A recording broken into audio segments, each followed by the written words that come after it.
नमस्कार, स्वागत है आपका। आप देख रहे हैं हमारा प्रोग्राम खास खबर। मैं हूं आपके साथ अनाया शर्मा। शुरुआत करेंगे आज की खास खबर की। हरियाणा में लोकसभा चुनाव को लेकर हलचल लगातार तेज होती जा रही है। एक तरफ जहां बीजेपी अपने सभी उम्मीदवारों की घोषणा कर चुकी है, तो वहीं हरियाणा में 25 मई को लोकसभा चुनाव के लिए बीजेपी के बाद उसकी पूर्व की सहयोगी रही जेजेपी ने भी उम्मीदवारों की पहली सूची जारी कर दी है। जेजेपी ने पहली लिस्ट में हरियाणा की 10 सीटों में 5 पर उम्मीदवारों के नामों की घोषणा की है। सिरसा लोकसभा से पूर्व विधायक रमेश खटक, तो वहीं हिसार से विधायक नैना सिंह चौटाला, भिवानी महेंद्रगढ़ से पूर्व विधायक राव बहादुर सिंह, गुरुग्राम से मशहूर कलाकार राहुल यादव फजलपुरिया को टिकट दिया गया है। तो वहीं फरीदाबाद में जेजेपी के युवा नेता नलिल हुड्डा चुनाव लड़ेंगे। तो वहीं दूसरी ओर कांग्रेस की मुश्किलें बढ़ती हुई नजर आ रही है। दरअसल कांग्रेस नेता रणदीप सुरजेवाला पर चुनाव आयोग ने 48 घंटों के लिए रोक लगा दी है। गौरतलब है कि निर्वाचन आयोग ने कांग्रेस को चेताया था कि चुनाव प्रचार के दौरान महिलाओं का अपमान नहीं कर सकते। हेमा मालिनी पर कांग्रेस नेता रणदीप सुरजेवाला की टिप्पणी के बाद चुनाव आयोग ने यह हिदायत दी थी कि बीजेपी की मथुरा से सांसद हेमा मालिनी के बारे में टिप्पणी के लिए कांग्रेस के रणदीप सुरजेवाला को चुनाव आयोग ने पहले कारण बताओ नोटिस भी भेजा था। वहीं अब कार्रवाई करते हुए उन्हें चुनाव प्रचार करने से 2 दिनों के लिए रोक दिया गया है।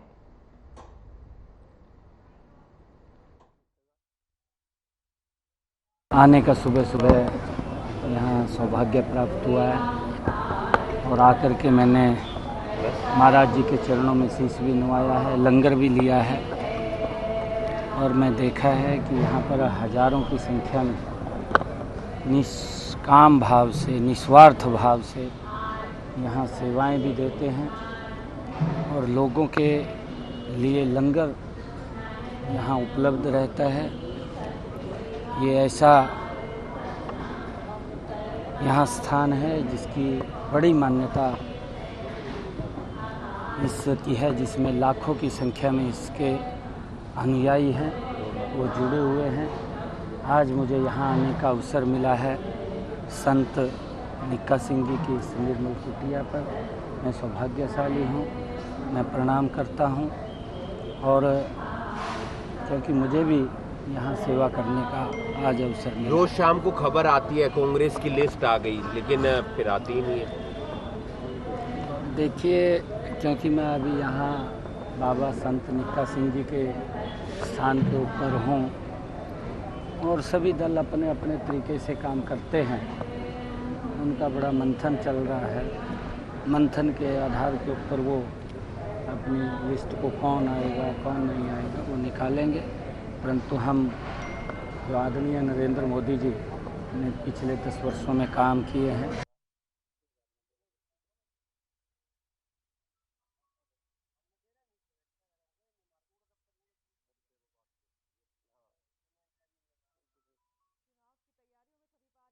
गई है। और अभी आप मुख्यमंत्री नायब सेने की बयान को सुन रहे थे, जिन्होंने अपने बयान में कांग्रेस पर जमकर निशाना साधा है। आपको बता दें कि करनाल में मौजूद हैं और मुख्यमंत्री लगातार रैलियां कर रहे हैं, दौरे कर रहे हैं। इसी बीच मुख्यमंत्री का यह बयान सामने आया जिसमें उन्होंने कांग्रेस पर जमकर निशाना साधा। कांग्रेस की सूची जारी ना होने पर उन्होंने कांग्रेस को अपने हाथों लिया है और कड़ी निंदा की है। कौन?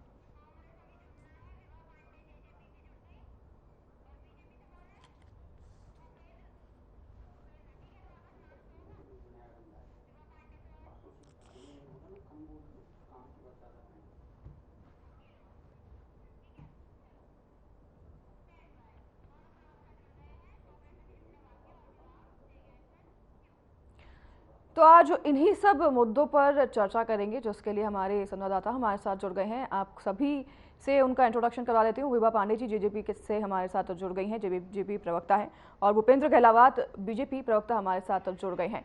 आप दोनों का बहुत स्वागत है।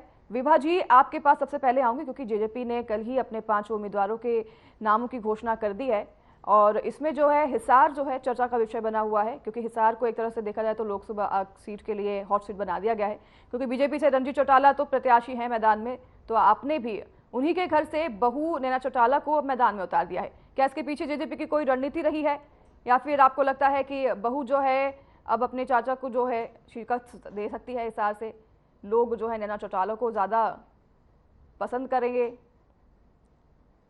पहली बात तो सभी को नमस्कार।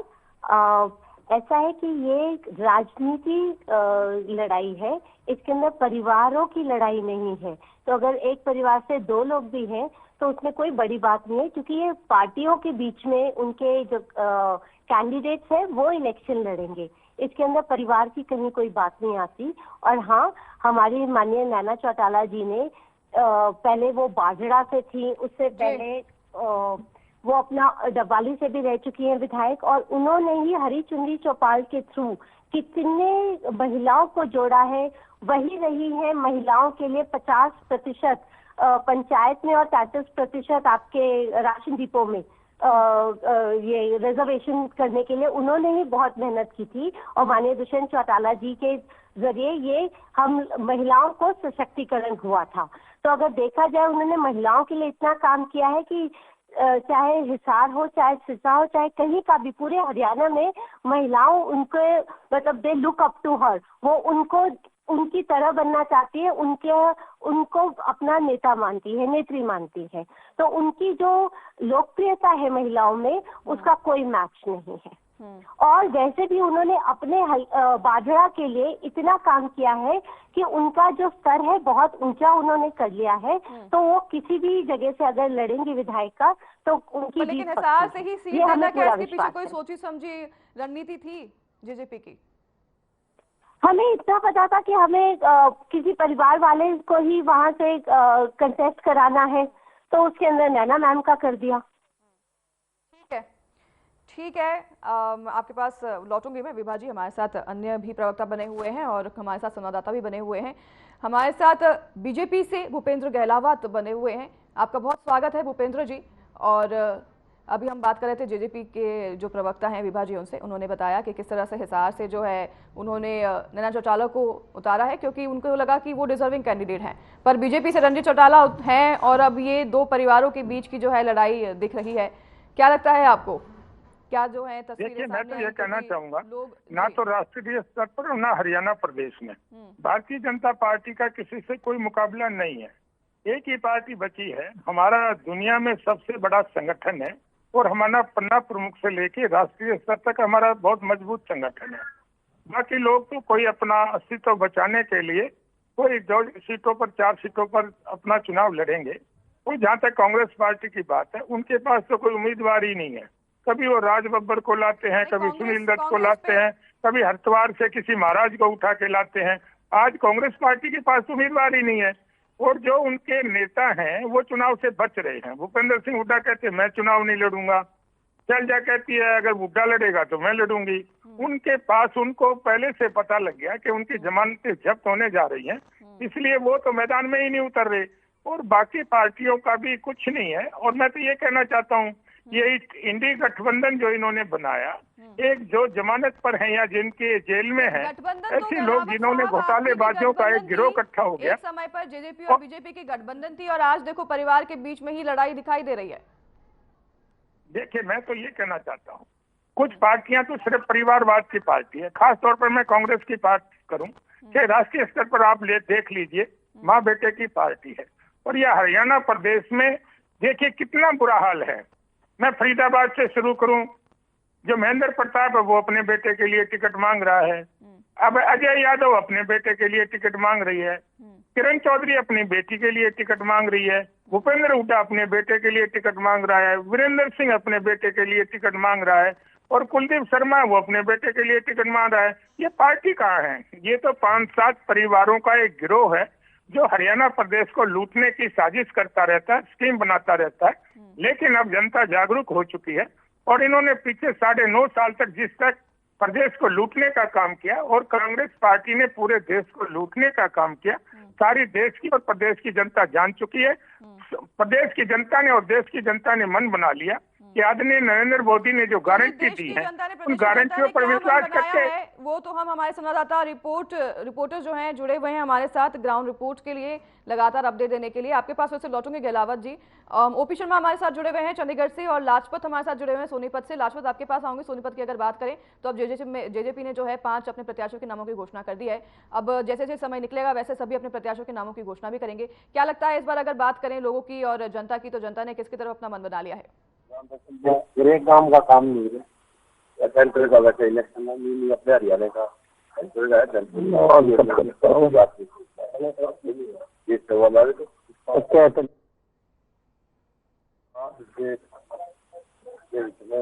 काम करेगा फैला होगा। कौन बोल रहा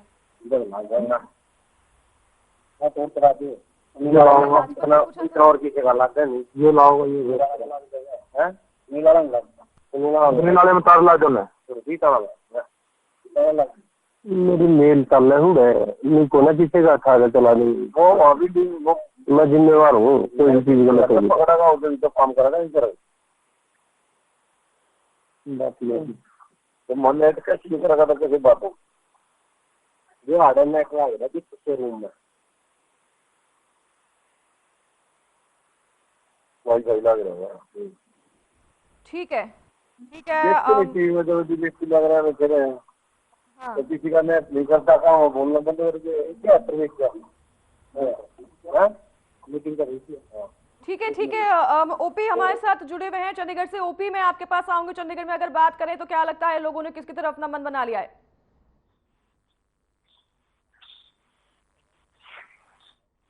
हमें सुन पा रहे हैं ओपी?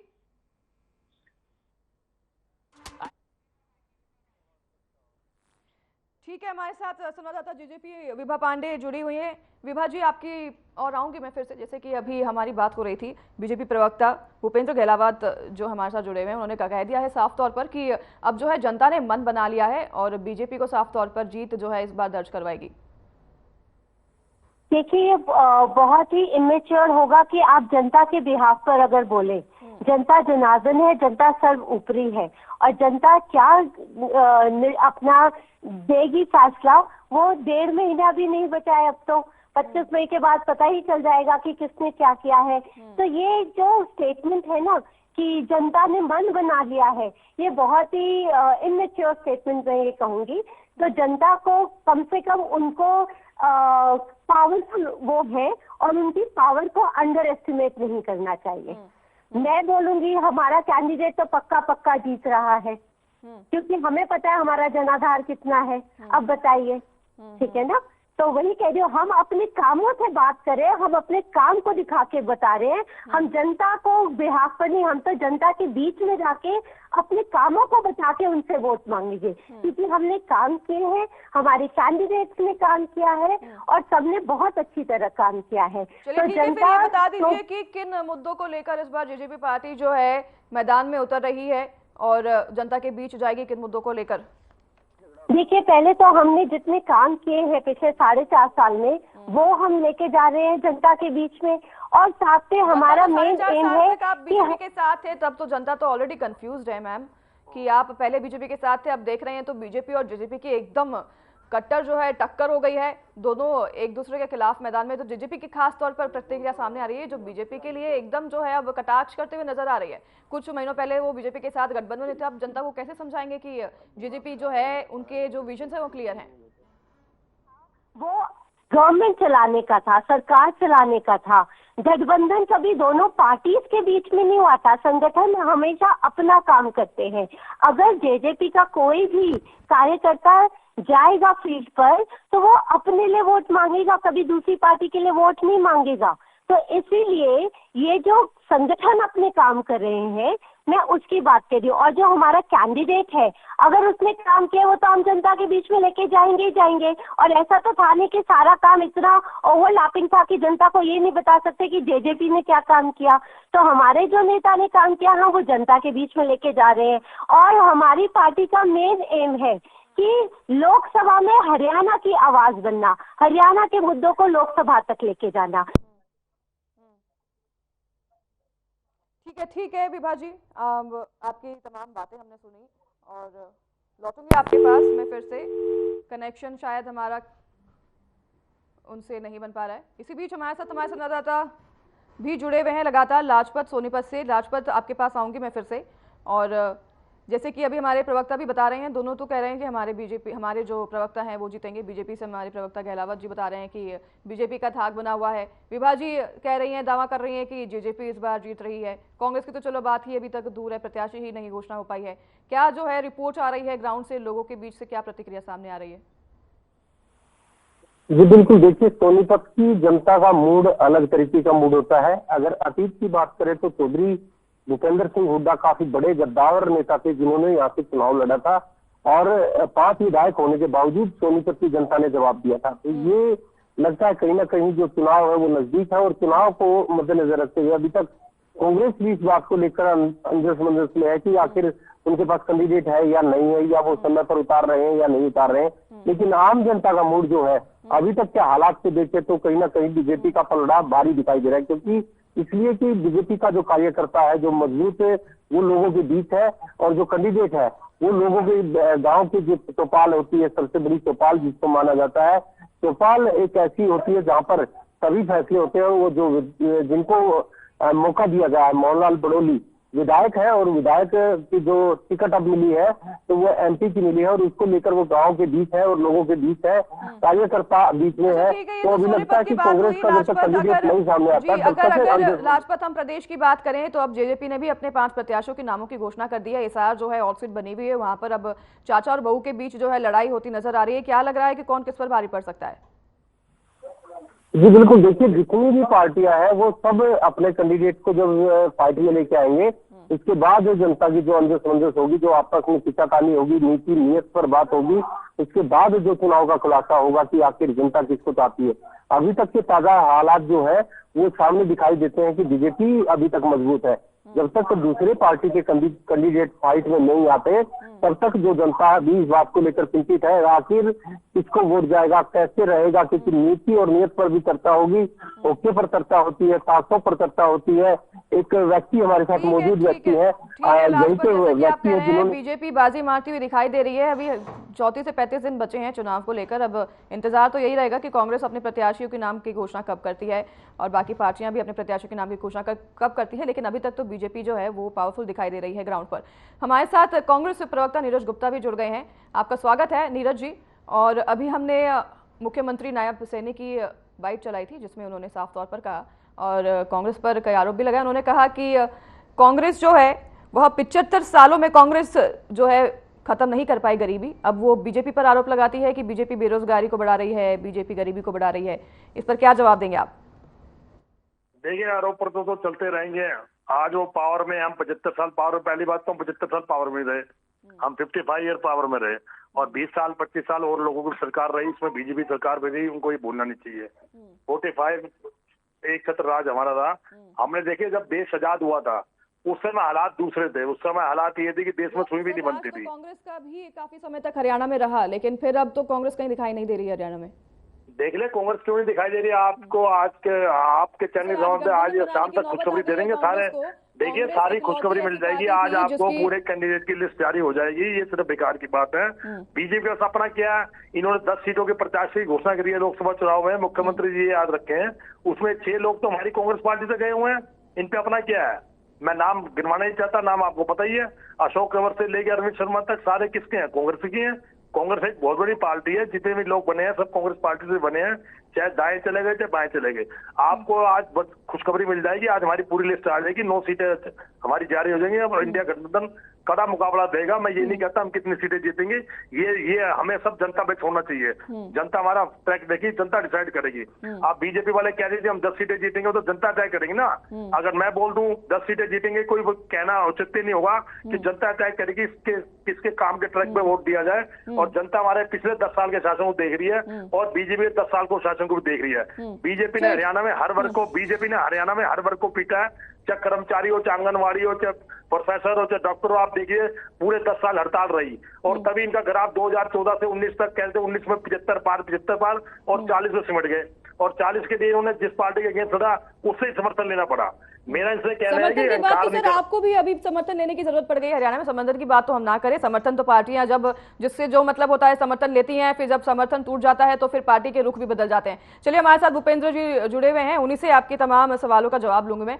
जी भूपेंद्र जी, कांग्रेस से प्रवक्ता हमारे साथ जुड़े हुए नीरज जी, उन्होंने कहा कि ये सब फालतू की बातें हैं और जो बीजेपी दावा कर रही है वो भी झूठा दावा कर रही है क्योंकि जनता त्रस्त है बीजेपी की 10 साल की सरकार से।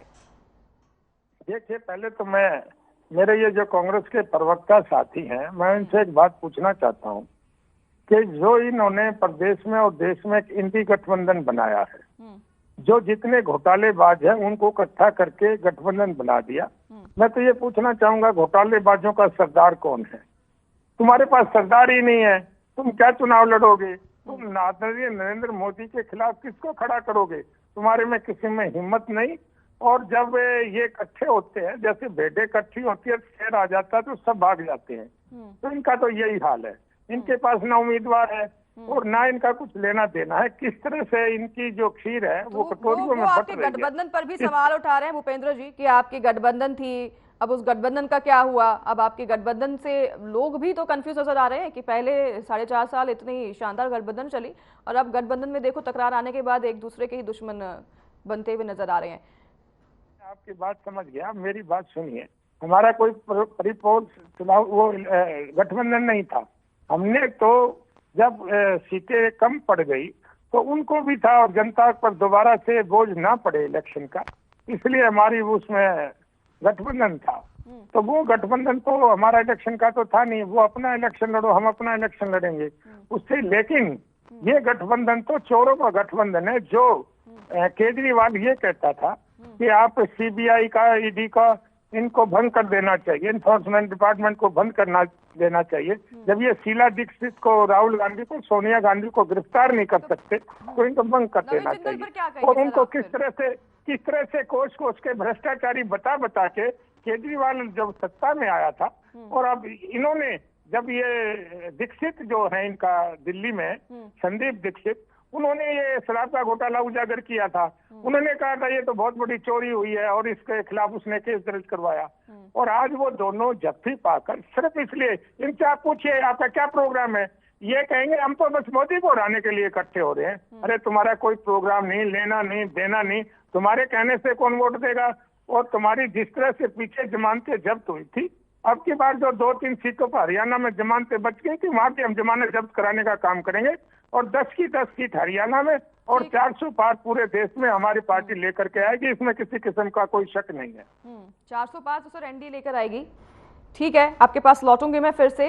हमारे साथ संवाददाता जो हैं लगातार बने हुए हैं लाजपत और सोनीपत से, मुझे लगता है उनके आसपास कुछ लोग भी हैं। जी लाजपत, अगर उनकी आप प्रतिक्रिया ले सके तो उनसे प्रतिक्रिया लीजिए और उनसे पूछिए कि किस पार्टी को सपोर्ट कर रहे हैं। जी बिल्कुल, हमारे साथ मौजूद व्यक्ति है जिन्होंने सरपंची का भी चुनाव लड़ा है।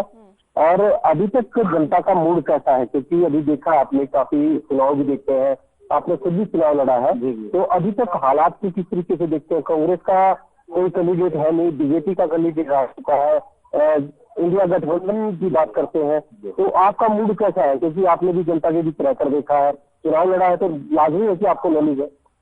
ये तो जी किते का एक किते का रोड़ा, भानमती में कुणबा जोड़ा, वो वाले सिस्टम चल रहा है। इनके पल्ले कुछ नहीं है। और 10 की 10 सीट जो ना भाजपा की जोड़ी में जाएंगी और उन्होंने अच्छा काम किया है और आगे भी उम्मीद करते हैं हमारे जो मोदी जी हैं वो अच्छा काम करेंगे और हम उनके साथ रहेंगे। आप कैसे का मोदी जी का साथ रहेंगे? तो कांग्रेस का भी देखा आपने, कांग्रेस का भी देखा। ये तो भाई भतीजे वाली बात है नहीं कि कांग्रेस वाला की तो पूछे उससे किसी को टिकट दिया, किसी गरीब आदमी को लड़ाने के लिए? एक को भी बताओ। और कुछ आदमी को दिया, रिजर्व होगी तो दे दिया ना, तो किसी बैकवर्ड को किसी को दिया, किसी को नहीं दिया। कट गया नेटवर्क कट गया। ठीक है, आपकी आवाज पहुंच रही है हम तक, लाजपत जी आवाज पहुंच रही है, आप कंटिन्यू। हाँ, हम देख पा रहे हैं लाजपत जी। आपके पास और भी लोग मौजूद हैं, आमजन जो है जिनका चुनाव से, जिनका कोई प्रत्याशी नहीं है, सरपंच नहीं है, जो आम नागरिक है, आम जनता है, उनसे बात करने की कोशिश करें। हमारे साथ मौजूद है आम नागरिक है, उनसे बात करने से फिर से। वैसे किस तरीके का मूड है अभी तक जनता का? क्या मूड देखते हैं आप? जनता का आज मूड भारतीय जनता पार्टी के पक्ष में है, मोदी जी के पक्ष में है। मोदी जी ने जिस प्रकार से जनता देश में इतने अच्छे अच्छे काम किए, 500 वर्ष की गुलामी की आवश्यकता थी, राम मंदिर जी आज 2024 में पूर्ण हुई है, हम उसका समर्थन करते हैं और तीसरी बार मोदी सरकार को देखना चाहते हैं। क्यों क्या कारण क्या वजह है? क्योंकि कारण क्या है? क्योंकि कांग्रेस का कारण भी आपने देखा है, बीजेपी का भी कहीं ना कहीं लोगों में विरोध दिखाई दे रहा है, तो कैसे किस तरीके से देखते हैं? बीजेपी का विरोध वही कर रहे हैं जो जिसकी मानसिकता विरोधी है। बीजेपी की बात किसान भी कुछ कहते हैं, किसान नाराज है। मैं खुद किसान हूँ, मैं मोदी जी के 2000 की पेंशन में हर 6 महीने में खाते में पाता हूँ। तीसरे महीने जो बहुत ही अच्छी है, तो हमारे हरियाणा सरकार ने श्री देवीलाल जी ने लगाई थी और मोदी जी ने लगाई थी। बहुत हटाई है, राम मंदिर का निर्माण। ठीक है लाजपत, ठीक है, मैं लौटूंगी आपके पास, उनका बनाई रखिए। हमारे साथ विभा पांडे जी जेजेपी प्रवक्ता जुड़ रही हैं, आपके पास आऊंगी। विभा जी, हमारे संवाददाता जैसे कि ग्राउंड रिपोर्ट से ये दिखा रहे हैं कि आम नागरिक की क्या प्रतिक्रिया है और जो जनता है वो किसे सपोर्ट करना चाह रही है, आपने भी सुना होगा, तो आप बताइए अब आपकी क्या प्रतिक्रिया इस पर, क्योंकि जनता कह रही है वो बीजेपी से खुश है, बीजेपी को वोट देगी, मोदी सरकार को वोट देगी। किसान एक अभी स्वयं कह रहे थे कि हम किसान हैं और हम खुश हैं मोदी सरकार से। ऐसा है कि जनता जो बोल रही है वो उनका अपना मन है और वो जो करेंगे वो ठीक करेंगे। हम ये नहीं कह सकते कि आप गलत करें, हम तो जनता के बीच में अपने काम लेके जाएंगे, अगर जनता को पसंद आएंगे तो वोट देंगे। हमने काम किए हैं। बीजेपी ने, जेजेपी का बड़ा मुद्दा किसान को त्रस्त किया है बीजेपी ने। अब किसान अगर कहते हैं कि हम तो खुश हैं बीजेपी से, तो फिर क्या मुद्दा रहेगा आपका?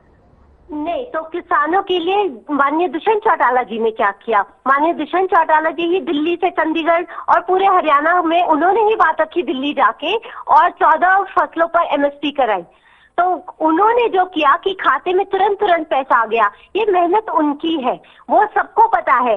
जब 2014 में भी अगर आप देखेंगे, उससे पहले भी वो ट्रैक्टर लेके चले गए थे पार्लियामेंट में, जब ट्रैक्टर के ऊपर जीएसटी लगाया जा रहा था और रोज आते थे जब तक जीएसटी हटा नहीं था। बताइए लोगों को कैसे समझाएंगे विभा जी कि ये जेजेपी दुष्यंत चौटाला जी का काम था और सब तो, लेकिन बीजेपी के साथ जब सरकार गठबंधन में थी तो बीजेपी पर ही भरोसा कर रहे हैं और लोग बीजेपी की सरकार को सही ही मानेंगे और ये तो आम सी बात है और बीजेपी पर ही अब वोट भी दिया जाएगा। तो आप अब लोगों को कैसे समझाएंगे कि जेजेपी का कार्य था और दुष्यंत चौटाला जी का कार्य था, जेजेपी को जो है वोट करिए?